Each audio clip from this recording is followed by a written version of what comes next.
Graines de reporters scientifiques. Une série de podcasts sur les enjeux de l'océan réalisés par des élèves francophones du monde entier, en partenariat avec la Fondation Tara Océan, le Centre pour l'éducation aux médias et à l'information, le ministère de l'Éducation nationale et de la jeunesse et l'Agence de l'enseignement français à l'étranger. Ah là là, les îles du Pacifique, ça me fait rêver. Vanuatu, Tuvalu, les îles Kiribati. En réalité, ce n'est pas si bien que ça, je vais t'expliquer.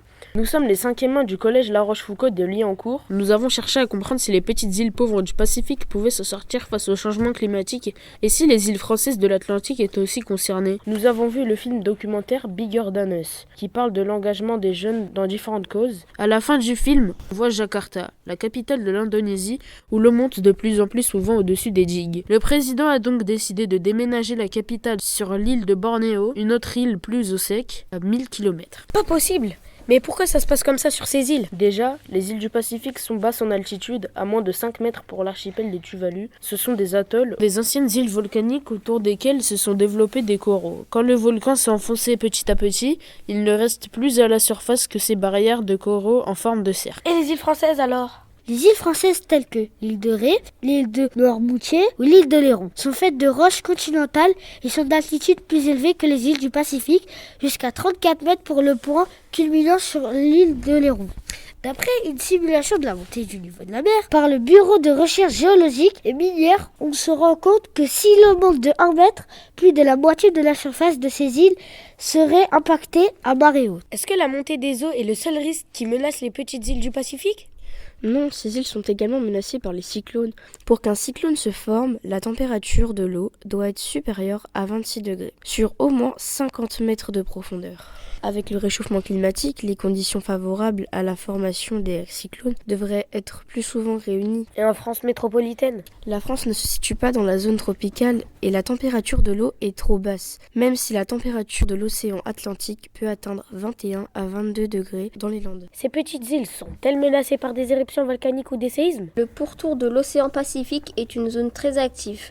Les éruptions volcaniques et les tremblements de terre sont fréquents. En effet, ces régions sont situées à la limite entre deux plaques tectoniques qui vont à la rencontre l'une de l'autre, ce qui crée des éruptions volcaniques explosives et des séismes. Et les petites îles comme Tahiti? Les volcans de ces îles sont moins dangereux car ils ne sont pas explosifs. Mais les habitants doivent parfois se réfugier sur d'autres îles en cas d'éruption. Quant aux séismes, ils sont liés aux volcans et sont de faible magnitude. Car ces îles sont situées au milieu d'une plaque tectonique et non en bordure. Donc le risque est plus faible? Oui, mais ces îles peuvent aussi être touchées par les tsunamis, de grandes vagues qui prennent naissance lors de séismes sous-marins et qui se déplacent sur des milliers de kilomètres.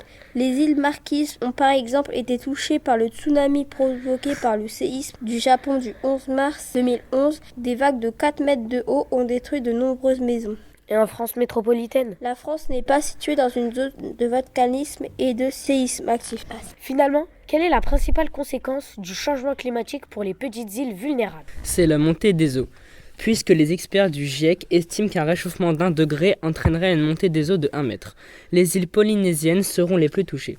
Il y aura plus d'inondations dans les zones de faible altitude et l'érosion des côtes sera plus importante. En plus, cela permettra aux eaux salées d'entrer dans les ressources souterraines d'eau douce, on ne pourra plus s'en servir. Mais quel est le lien entre le réchauffement climatique et la montée des eaux?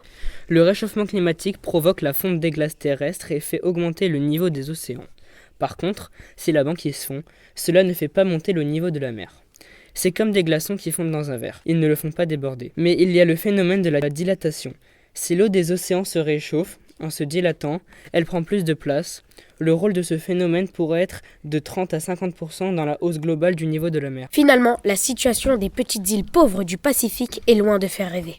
Il faut donc rapidement trouver un moyen pour les aider, sinon elles risquent d'être inhabitables dans une 50aine d'années.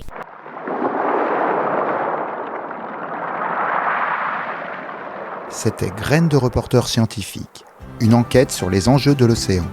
Retrouvez tous les podcasts audio et vidéo sur la plateforme lesdessous de l'océan.fondationtaraocéan.org.